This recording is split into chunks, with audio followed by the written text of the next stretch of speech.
पहले दो एग्जाम्पल आपको देखेंगे, एक ही प्रोग्राम को हम दो तरीके से बना के दिखाएंगे और दिखाएंगे कि दोनों का जो आउटपुट है वो सेम है।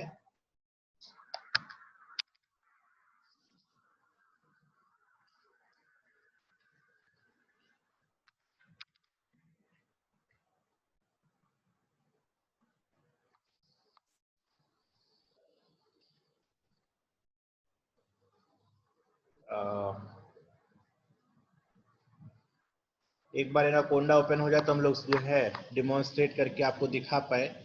तो सबसे पहले हम लोग आपको एक प्रोग्राम बना के दिखाएंगे, फिबोनाची सीरीज का प्रोग्राम, फिबोनाची सीरीज नहीं, फैक्टोरियल का आपको प्रोग्राम बना के दिखाएंगे। और आप लोग फैक्टोरियल से आप बहुत वेल फेमिलियर हैं कि फैक्टोरियल क्या होता है कि किसी नंबर को हम लोग मल्टीप्लाई करते जाते हैं और तब तक करते जाते हैं जब तक फैक्टर 1 ना हो जाए, ठीक है ना। तो अगर आप इस तरीके से करते हैं तो जो 5 फैक्टोरियल है its value is 120, factorial of 6 is equal to 720। इस तरीके से हम लोग फैक्टोरियल को कैलकुलेट कर सकते हैं, ठीक है ना। तो फैक्टोरियल के प्रोग्राम दो तरीके से बन सकते हैं, एक बनता है रिकर्सिव प्रोग्राम, एक बनता है नॉन रिकर्सिव प्रोग्राम। तो सबसे पहले हम आपको नॉन रिकर्सिव प्रोग्राम बना के दिखाएंगे और उसके बाद जब नॉन रिकर्सिव प्रोग्राम आपका क्रिएट हो जाएगा फिर हम आपको रिकर्सिव प्रोग्राम बना करके दिखाएंगे, ठीक है ना। तो सबसे पहले एक हम फंक्शन को डिफाइन कर दे रहे हैं फिबोनाची नाम से, फिब नाम से, और इसके अंदर हमने एक n एक आर्गुमेंट पास कर दिया हुआ है, ठीक है ना। n is a argument. अब देखिए अगर n की value, if n is equal to 1, अगर n की वैल्यू 1 है तो रिटर्न वैल्यू कितनी हो जानी चाहिए, 1 हो जानी चाहिए। रिटर्न इज 1 इज 1, ठीक है ना। अगर 1 है तो फैक्टोरियल की वैल्यू 1 हो जाएगी, और अगर ऐसा नहीं है तो यहां पर देखिए हमने कोलन लगाया, for i is equal to n, for i in, हम लोगों को कहां से कहां तक जाना है, फॉर i इन एक सीक्वेंस जनरेट करना है n से लेकर के 1 तक, रेंज n, और हमको कहां तक आना है -1, यहाँ पर हम लोग रेंज डाल दे रहे हैं -1, और -1 नहीं 0 डाल दे रहे हैं, और स्टेप साइज इज -1, ठीक है ना। तो जो सीक्वेंस जनरेट होगी वो n से लेकर के 1 तक ये सीक्वेंस जनरेट होगी, ठीक है ना।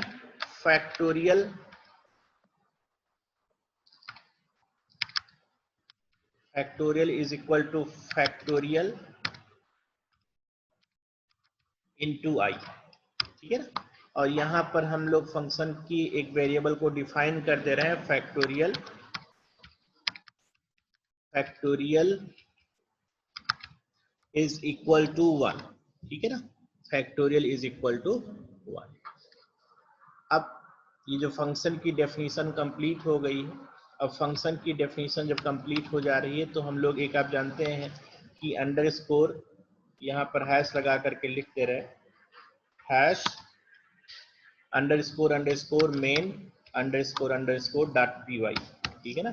This is a default function which integrate your default function, ठीक है ना।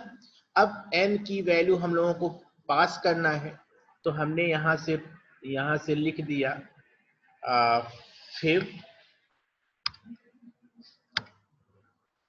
n लिख दिया, और n की वैल्यू जो है कीबोर्ड से ले रहे हैं, n is equal to integer input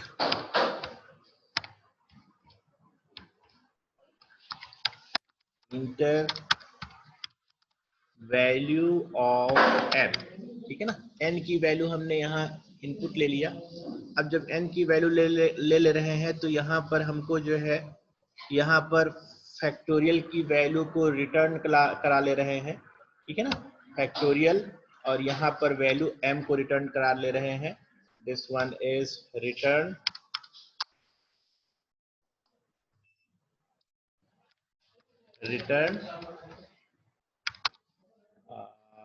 factorial,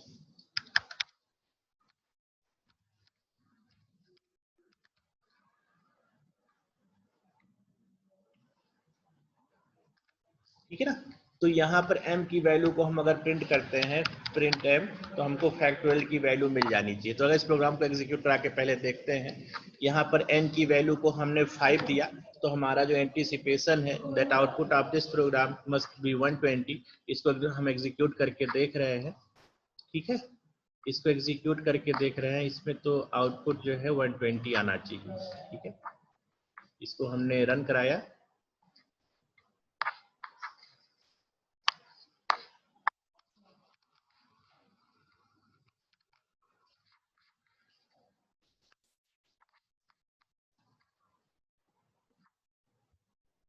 क्या हो गया, लिंक ब्रेक हो गया क्या? एक बार हम लोग फिर से इसको लिंक को चेक कर लेते हैं, क्योंकि लिंक ब्रेक होता है तो प्रोग्राम एग्जीक्यूट नहीं कर रहा है, तो शायद लिंक जो है ब्रेक हो गया है। अब इसको हम लोग फिर से एक बार एग्जीक्यूट करने की कोशिश करते हैं, दिस वन।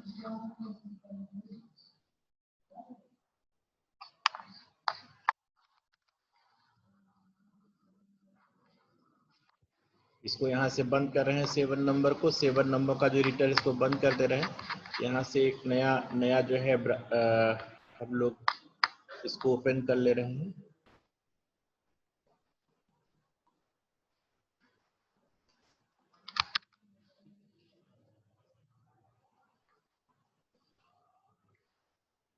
ठीक है, इसको एग्जीक्यूट कर रहे हैं। हाँ, एग्जीक्यूट करने के बाद n की वैल्यू हमने 5 पास किया हुआ है। जब 5 वैल्यू पास करते हैं तो यहाँ पर देखिए फैक्टोरियल की वैल्यू अभी भी जो है 5 ही आ रही है।